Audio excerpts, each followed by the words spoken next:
All right. Well, hey, everybody. My name is Willie. I'm an alcoholic. Um, I would like to thank Diana and everybody for inviting me to talk tonight about my two favorite topics, recovery and myself. So, uh, no. So, um, I guess the best way to start is just at the beginning, right? I want to tell one little story before I get started.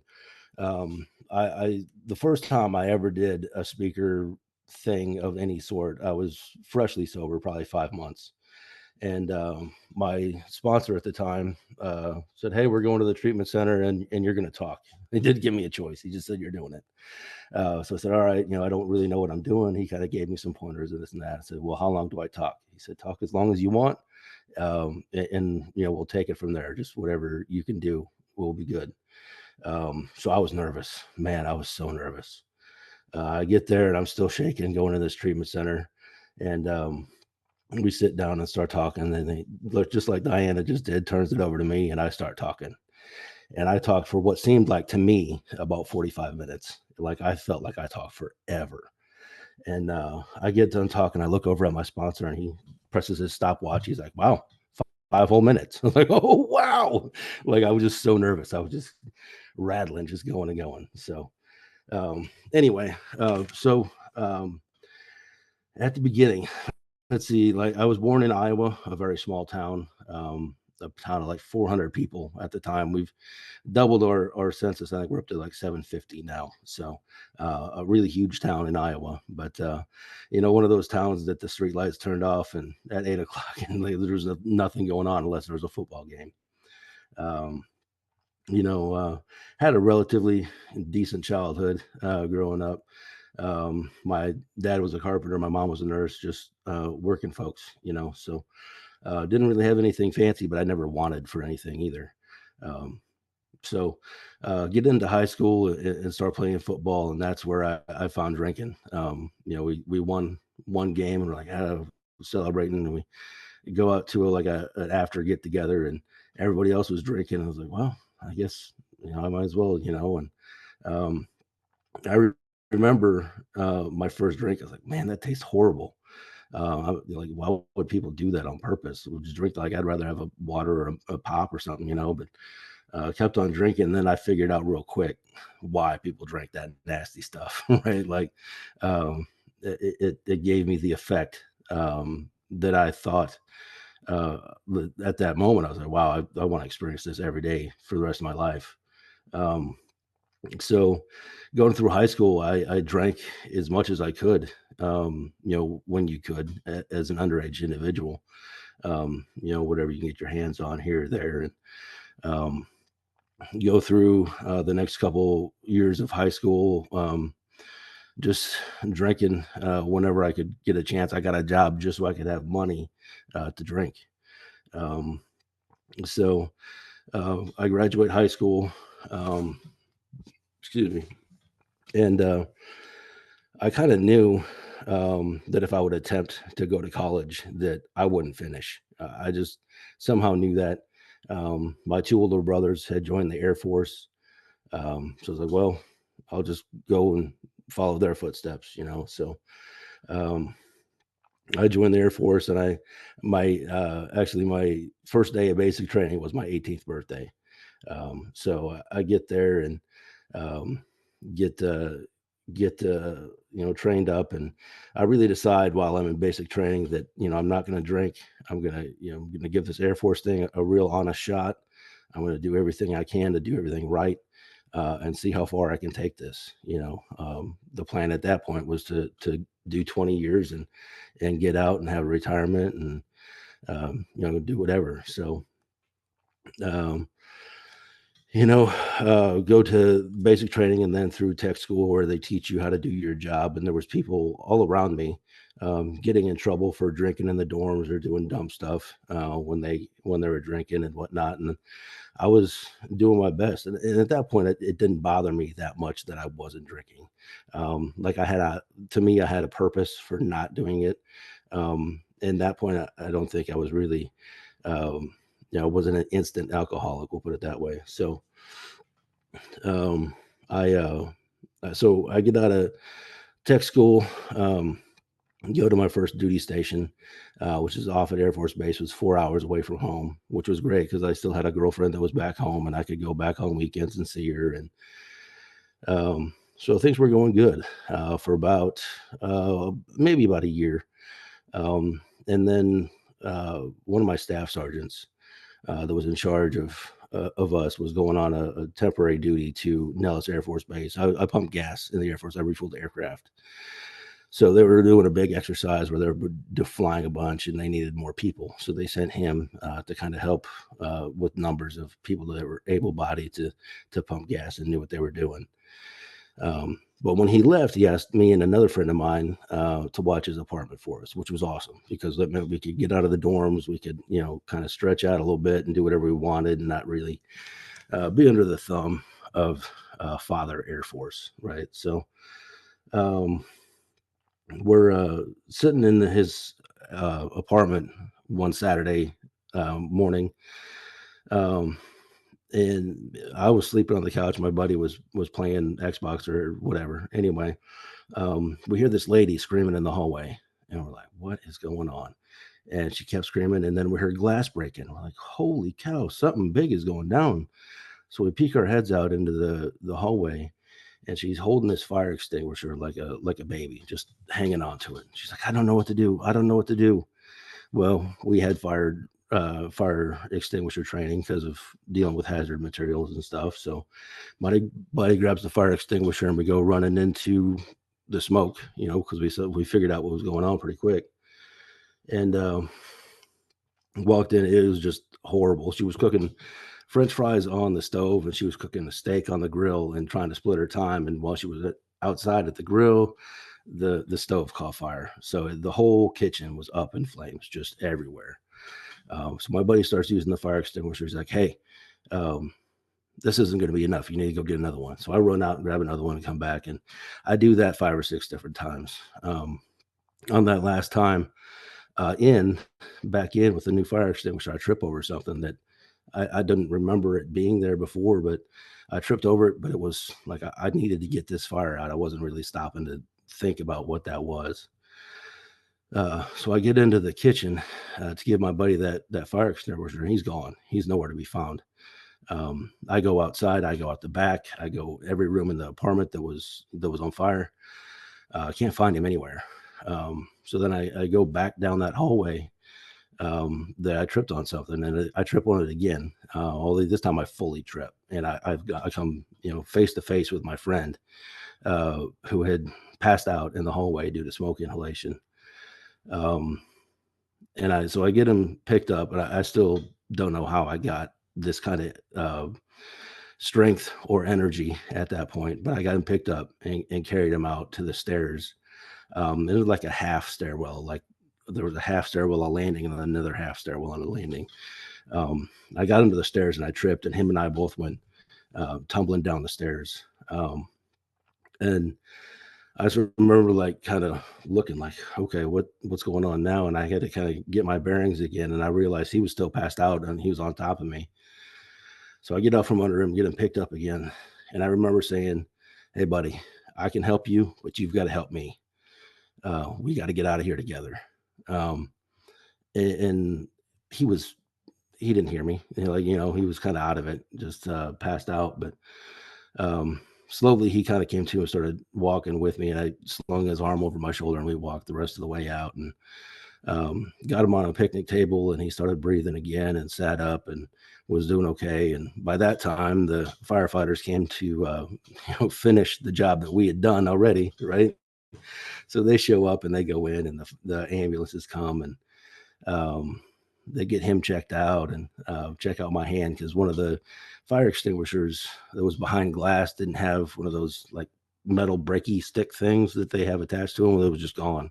So I ended up cracking it with my hand and grabbing the fire extinguisher. So they treated me for little cuts on my hands and stuff, and they loaded him up and took him to the hospital. And he didn't have any shoes on because we were just sitting in the apartment. We didn't think like, let's throw shoes on before we go do this, So he's like, "Hey man, bring me this and my shoes and all this." So they tell me what hospital he's going to. And uh,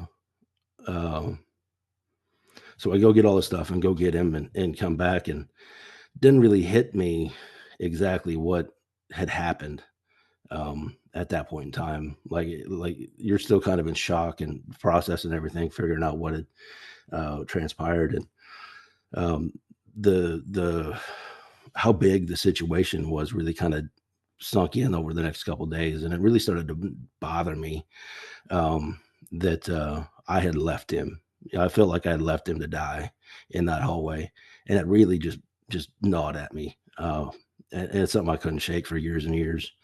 Now, you may be asking yourself why I told you that story. Once to really impress you, right?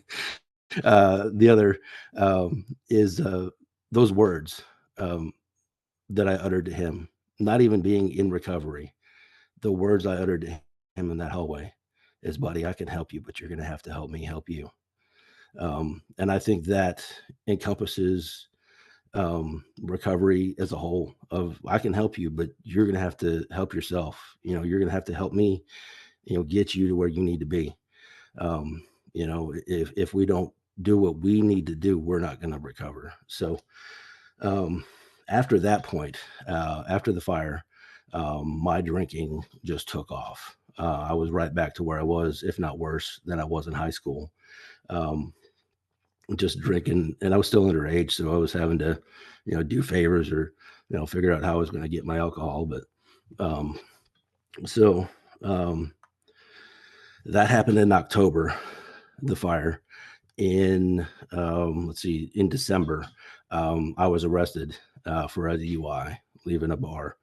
Um, and anybody with half a brain, not to offend anybody that's had multiple DUIs, but it would stop drinking at that point. Like, okay, the law is starting to catch up with me. Like, I'm starting to have some problems. Like, maybe I should temper my drinking or just stop altogether. But not me. I that only made me go harder and faster and drink more. Um, so a little bit after that, I was getting in some minor scrapes at work with the amount or smelling like alcohol when I was at work, or just, you know, if I was hungover and I forgot to do something on the checklist or something, like it just was not working out very well at that duty station. So I don't know if it was God or somebody I know that was looking out for me, put me in for orders to Korea. So I went to Kunsan Air Base, South Korea. I was there for a year. Um, uh, and that was awesome because everybody in Korea drank like I drank. Like that's just what we did. Underage didn't matter. We're all getting drunk. They had bars in our squadron. Like every command had their own bar. Um, so it was just anytime you were off duty, that's just it was drinking and doing something else. It was drinking and doing something else. Just, you know, if it was drinking and watching flag football or drinking and just whatever. So that's just what we did. So I go on mid tour from South Korea, and I meet up with an ex girlfriend of mine. We go out drinking. We end up making a child together. Um, so I go back to Korea, and we go back and forth. It's kind of tumultuous because we don't really. I mean, we were ex boyfriend, ex girlfriend for a reason, right? Like things weren't working out too well, but we were trying to make a way and trying to get things worked out because we both desperately want to be there for this child.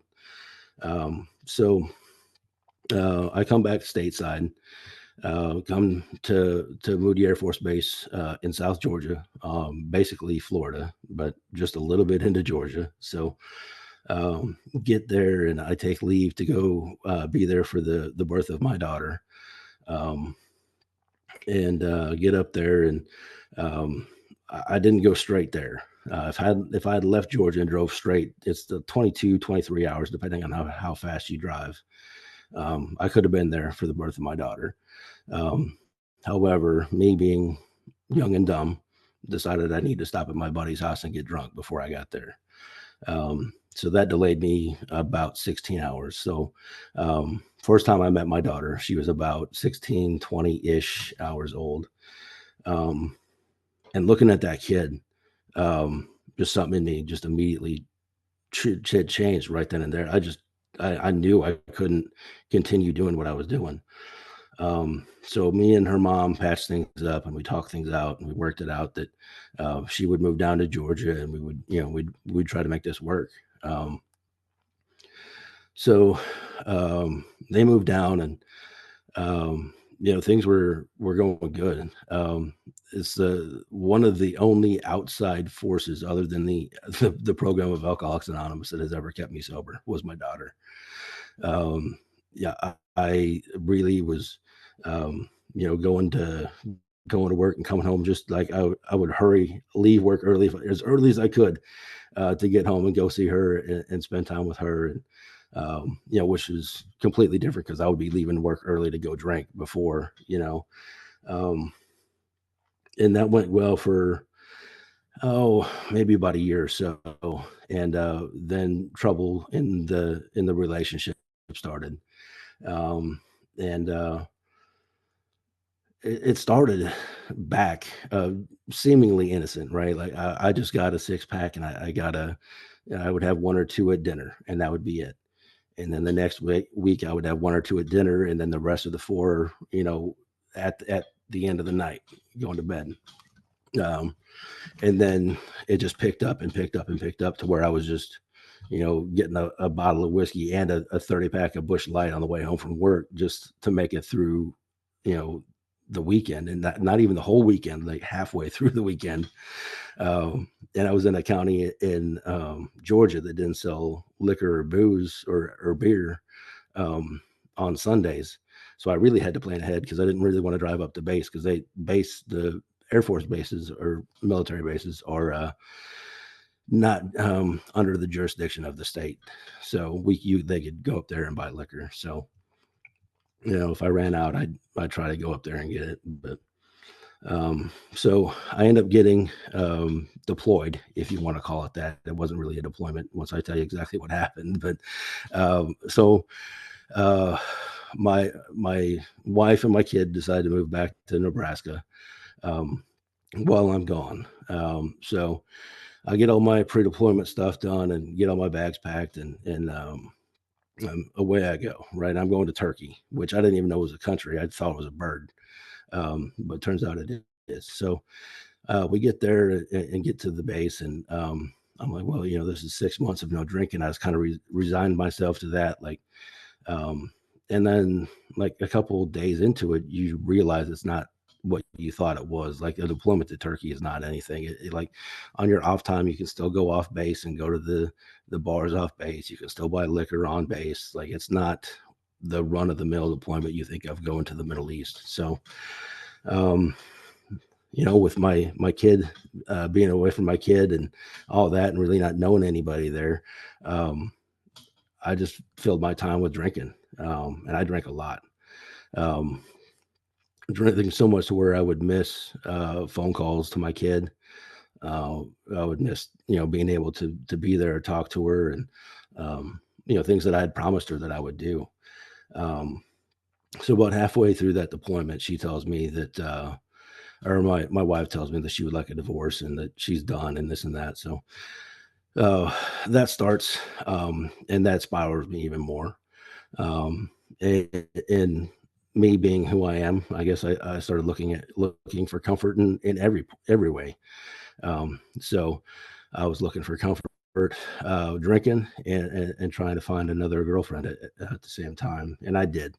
Um, that would become my second wife. Man, you'd think I'd learn, right?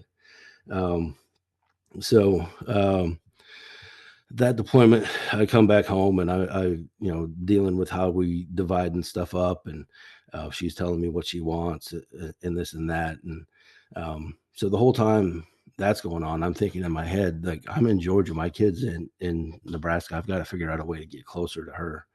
One of the only ways to do that in the Air Force is to get a short tour or go back to Korea or Honduras. I think there's one other one, but um, and that's you go to spend a year there and then you get your base of preference or you get to pick where you go. So I put in for orders and end up getting sent back to South Korea. So I put all my ex-wife stuff in a storage unit. I throw her a key, say I've paid the storage fees for 3 months. After that 3 months, like if it gets sold at auction, it is what it is, right? So um, she was very, very excited about that fact that I that I had done that. But um, so I get back over to Korea and go to in process, and they say, hey, we don't have any room in the dorms for you, but you're of the right rank. You're a staff sergeant. You can live off base if you choose. And that was like I heard the choir singing behind me, the ho ho, like yeah, buddy, like here we go. And it was just time. It was just game on at that point. Um, there was just inviting people over to my place and meeting them at the bar right down the street from my apartment. Just same thing as it was before the first time I was in Korea. It was just a party every single day. Um, and then I was in the control center of what they call at work. It's basically when they call for fuel, they call a certain number. Your assignment is to answer the phone and figure out what truck hasn't been used, and there's a whole bunch to it. You send people out to go take the run and issue the fuel and all that. And so I was in that control center, and they put me on weekends, which was awesome. That gave me 2 extra days to get completely wasted, that I didn't have to worry about being at PT or at work or somewhat functioning, because I knew I could drink while I was at work. Um, so one Sunday night, I was sitting there in civilian clothes, not even in uniform, drinking, and all these people start coming in. Man, this is weird. Like what's going on? And they were doing an exercise. Um, so an exercise in Korea is like we're playing like war. Like North Korea has done whatever they're going to do, and we're going to play these war games, and we're going to execute this and that, and everybody's wearing chem gear and all this. And I was completely unprepared for that. Like I was completely caught off guard. So they kind of drag me into the office and say, what's going on? Why are you in civilian clothes? This and that, giving me this. And it comes out that, I was pretty drunk. They could tell pretty easily. And this master sergeant that was really liked me for some reason. I have no idea why. He just really took a shining to me. Looked out for me and said, all right, well, this is what we're going to do. We're going to give you this little piece of paper that's like paperwork. There's a LOC and a LOR, letter of counseling, letter of reprimand. And they don't mean a whole lot. They just go into your file that can be referenced later. So we're going to give you this, and then you've got to promise me when this exercise is over that you're going to go and talk to ADAPT, which ADAPT is alcohol and drug. It escapes me now, but it's their like treatment-esque thing in the Air Force, which was cool because I've been through it once before during that DUI. And I knew exactly what to tell them. I knew exactly what to say. I knew what questions to be honest about. I knew what questions to absolutely lie about. So I go through this questionnaire of things that I'm sure all of us have done at one point or time. They say, have you ever started to drink and not been able to stop? Have you ever blacked out? Has anybody in your family ever been concerned about the amount that you drink? Just all these questions that I mean, I guess instinctively knew to not be truthful about, so I go through there and they say, oh, you just need to go through a couple classes. I'm like, okay. So we go through these classes, and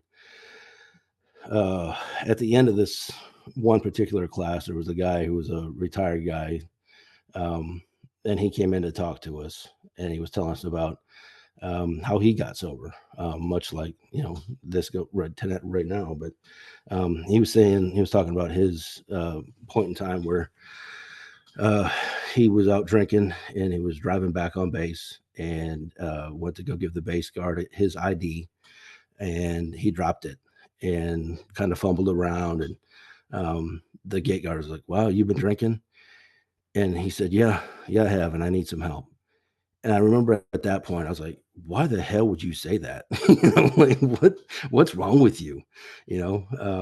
But a couple months later, I would find out exactly, so, um, anyway, so that was right before I went on mid tour, so they let me go on mid tour, I think begrudgingly, but I don't know, somebody pulled some strings or did something and let me go. So I go back to the States for about a month and um, end up getting married to that girlfriend that I got in Turkey. And Everything goes well. I was trying to stay sober as best I could. And then, of course, the big stumbling block for a lot of us, New Year's Eve hit, right? We went out and I started drinking again, and it was right back at it. So maybe a week later, I was back in country in South Korea, and I had just gotten in trouble there, so I couldn't really drink around anybody or with anybody. So I started just drinking in my apartment alone. And the only person who really knew how bad it was me, and maybe the people that I Skype called. I remember my wife, because we would try and Skype call every day. Um, and she told me that I Skype called her one day and we talked for about a half hour and said, okay, I got to go do this and this. She's like, okay. And we get off the call. And she said it was weird because about 15 minutes later, I called her again and I started talking to her like I hadn't even talked to her since the day before. And we went right back through the same conversation that we just had. So I was blacking out and I was just gone. There was days and weeks that I really don't remember. I say that Korea was the best time that I know I'll never remember. Uh, so it was getting close to time to leave to come back home to go to Whiteman Air Force Base, which is not really close, but it's closer than Georgia, to my kid. And we getting ready to leave, and they take me out of the control center because that was too much responsibility to trust to somebody that had shown that he can't be trusted. So they put me on second shift supervising people, which I don't know what they were thinking on that one. But then we had just gotten a guy that was higher ranking than me that they put on shift with us, and he was in charge. Was kind of a relief to me. Anyway, he dismissed us early on a Friday. So I get home and start drinking and go to sleep. And I wake up Monday afternoon to a phone call saying, "Hey, where are you at?" I was like, "I'm in my apartment. What's going on?" They're like, "Well, you were supposed to be at work an hour ago. What are you doing?" And I don't remember any of that week. I remember leaving work on Friday. I remember waking up on Monday. Anything in between there, beyond me. I have no idea. All I know is there was a drink already poured on my coffee table, so I downed that because I was shaking so bad. Um, and I throw a uniform on and I leave. I'm not even thinking.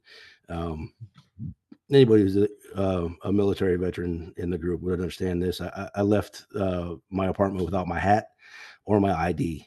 And to get on base, you need both. Or to be in uniform, you need your hat, and to get on base, you need your ID. So I double time it to the gate, and I get there, and I realize that I'd forgotten this stuff, and I was already late. And I didn't want to be even more late by going back and getting it all. And so I go to the gate. This young lady sitting there, and I start talking. She said, "Look, we're in South Korea. There's not a whole lot of Koreans that look like I look. Like you probably let me on base and be okay, right? Like you probably be safe."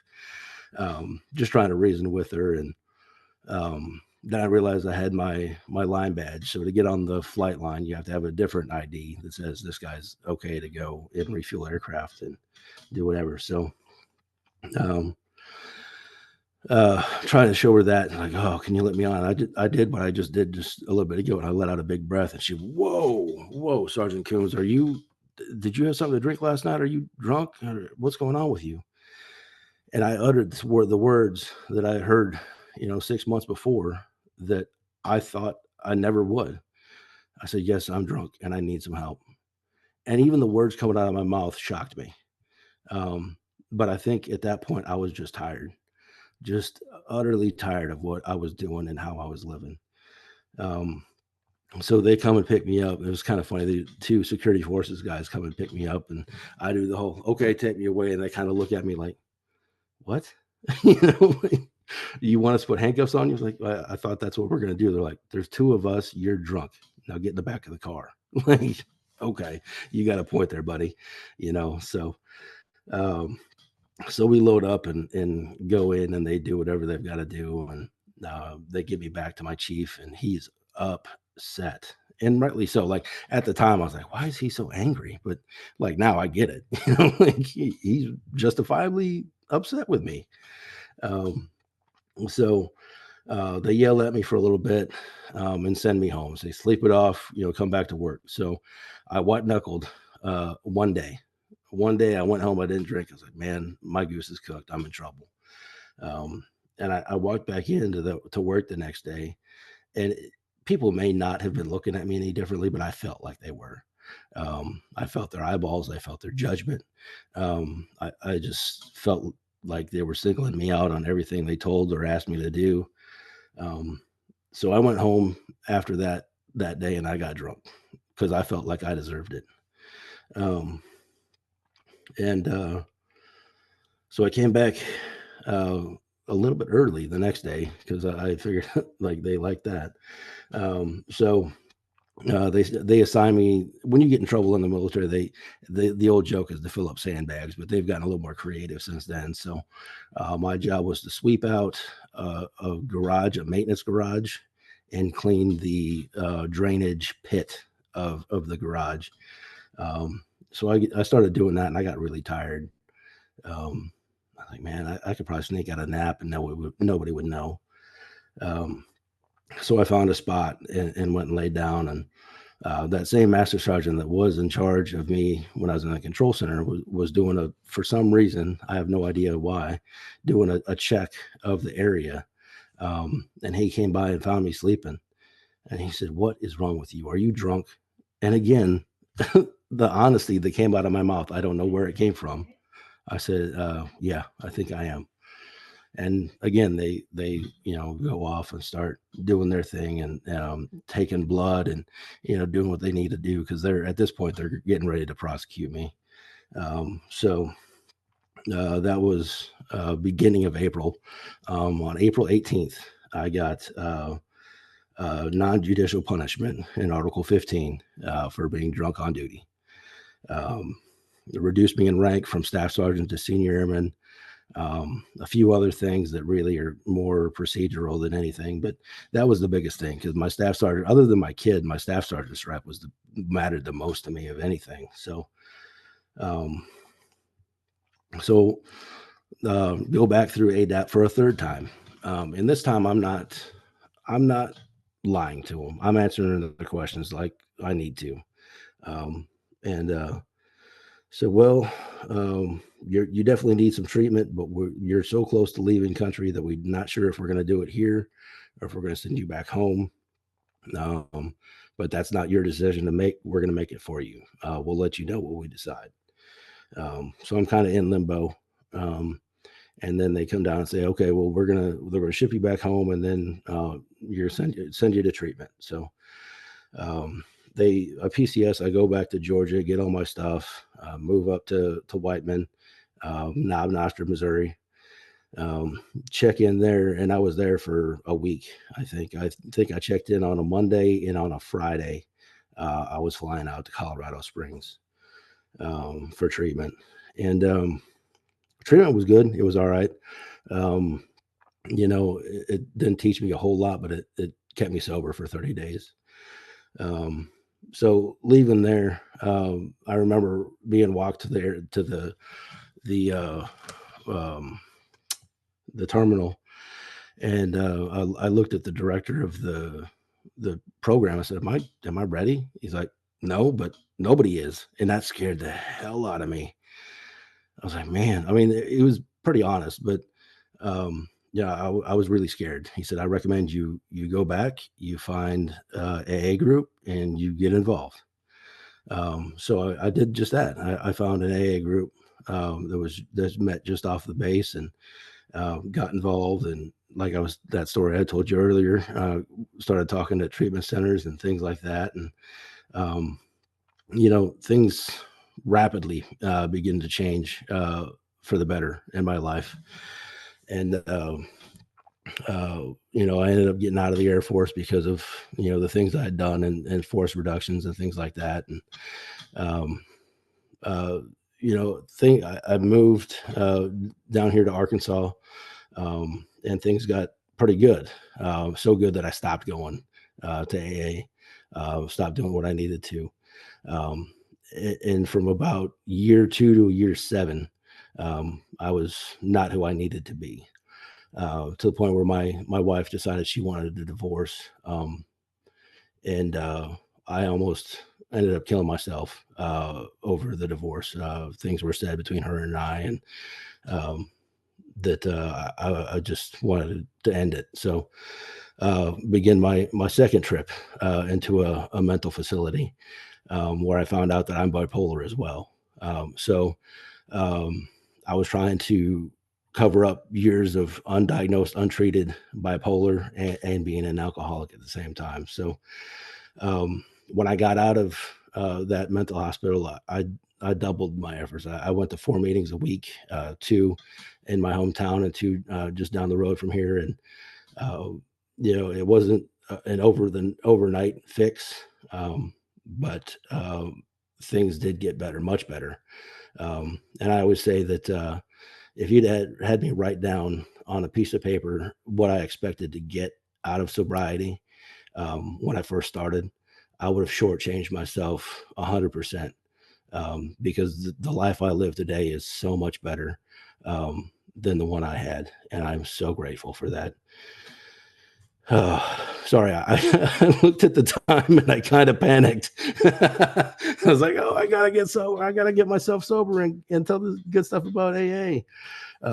But since I've come back into the program, I've started to do things. We started doing a picnic down here in West Fork, and I got involved with the district picnic because of that, because people ate the stuff that I cooked and they liked it. So they said, "Oh, why don't you come cook for the district picnic?" So from the district picnic, I got to be GSR for my group that led me into doing treatment. Um, and I love doing treatment meetings when I can. It hasn't really worked out so much here lately, but going to treatment meetings, I always feel so much better walking out. Um, a- and I know it's not supposed to be about me, but just the rewards that I get off of being of service is greater than I could ever imagine. So I apologize for that little freak out and talking too fast to get finished up, but uh, I think that's all I've got.